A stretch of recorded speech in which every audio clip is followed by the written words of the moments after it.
اللہ جل شانہ محبت کے ساتھ جب بات کرتے ہیں تو اسی انداز کے، اور اس کے بعد پھر جب اپنے طاقت کا مظاہرہ کرتے ہیں تو کہتے ہیں میں کچھ بھی کر سکتا ہوں، نبئ عبادی، میرے بندوں کو بتا دیجئے، انی انا الغفور الرحیم، معاف بھی میں ہی کروں گا، وان عذابی هو العذاب العلیم، اور میرا عذاب بھی بڑا خطرناک ہے۔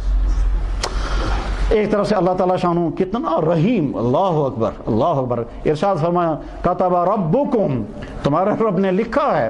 علی نفسہ، اپنے اوپر، تمہارے رب نے اپنے اوپر لکھ کے رکھا ہے، کتب ربکم علی نفسہ رحمہ، کہ رحم کرنا ان پر، من عمل منکم سوءا بجہالۃ، جس نے جہالت کی وجہ سے، ماحول کے دباؤ کی وجہ سے، بری سوسائٹی کی وجہ سے گناہ کے کام کیے اور وہ پچھتا رہا ہے اور وہ اپنی سدھار کرے گا، تو تمہارے رب نے اپنے اوپر لازم کر رکھا ہے اس پر رحم کرنا۔ تو اللہ ہم کو رحم کرنے کے لیے تیار، بشرطے کہ ہم اپنے آپ کو ان تمام برائیوں سے بچانے کا عہد کر کے اٹھیں گے، اور برائی سے بچانے کا اصل امتحان اس وقت آئے گا جب سامنے برائی ہوگی اور آپ اس میں مبتلا ہو سکتے ہو، تب اپنے آپ کو بچا کر دکھائیے۔ اپنی جوانی کو حفاظت کرنا چیلنج بنا، اور جب چیلنج کے طور پر آپ لیں گے اس کے بعد پھر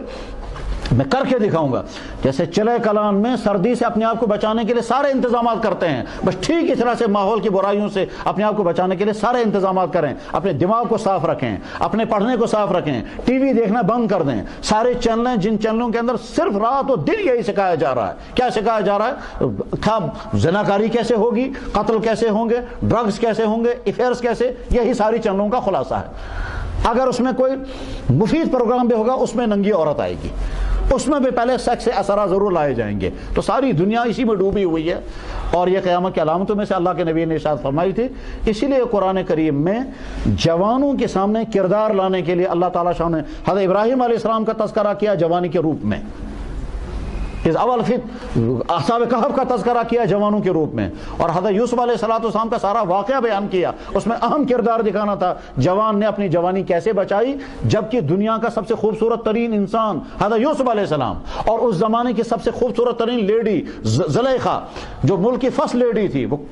ملکہ تھی، وہ اس ملکہ نے یوسف علیہ السلام کو گھیرنے کی کوشش کی ہے۔ یوسف علیہ السلام نے کیسے اپنی جوانی کو بچایا، سورہ یوسف کی تفسیر پڑھیں اور اس وقت سمجھ میں آئے گا۔ آج کی عورتیں کہتے ہیں پردہ یہ ہمارے لیے مصیبت ہے، اللہ اکبر، مغلوں کی بیگمات سے زیادہ ماڈرن عورت کون سی ہوگی آج؟ لیکن مغلوں کی عورت نے بھی کبھی بے پردگی نہیں کی، حتیٰ کہ جہانگیر بادشاہ دربار میں بیٹھتا تھا، اس کی بیوی نور جہاں کوئی دیندار عورت نہیں تھی مگر بے پردہ کبھی نہیں ہوئی، وہ بھی پردے کے پیچھے بیٹھتی تھی دربار میں، اور سامنے پردہ لٹکا ہوا ہوتا تھا، اور جہانگیر کے پیچھے بیٹھی رہتی تھی نور جہاں عورت جو سارے ملک کا نظام چلا رہی تھی، اور حکومت اس کے اپنے کنٹرول میں تھی مگر بے پردہ وہ بھی نہیں ہوتی تھی۔ آج لوگوں کے ذہنوں میں ڈال دیا تھا جو پردہ کر رہی ہے وہ بیکورڈ ہے، اور جو ننگی ہو گئی وہ فارورڈ ہے۔ اب جو فارورڈ ننگی ہے ان کو امریکہ میں جا کر کے تم بھی بیکورڈ ہو، تم فارورڈ تب بنو گے جب عورت کے ساتھ نکاح کرے گی، جب لیسبن بنیں گی تب آپ فارورڈ بنیں گی۔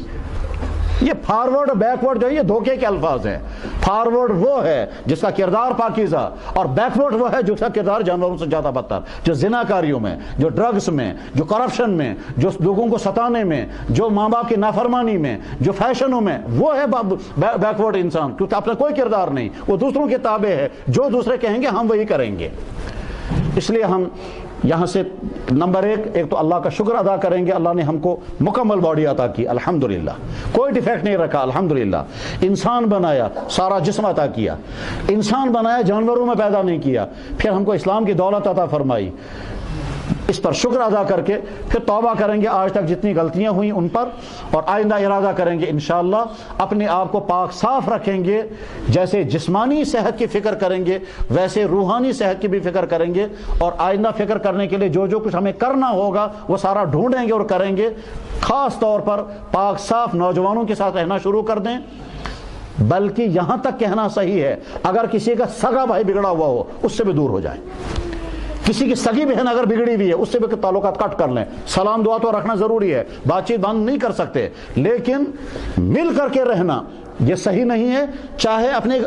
بلکہ یہ بھی کہہ سکتے ہیں کہ اگر خدا نخواستہ کسی کے ماں باپ بگڑے ہوئے ہوں، اس اولاد کو کہا جائے گا اپنے والدین کے حقوق ادا کرو مگر ان کے ساتھ اٹھنا بیٹھنا مت رکھو کیونکہ وہ بگڑے ہوئے ہیں۔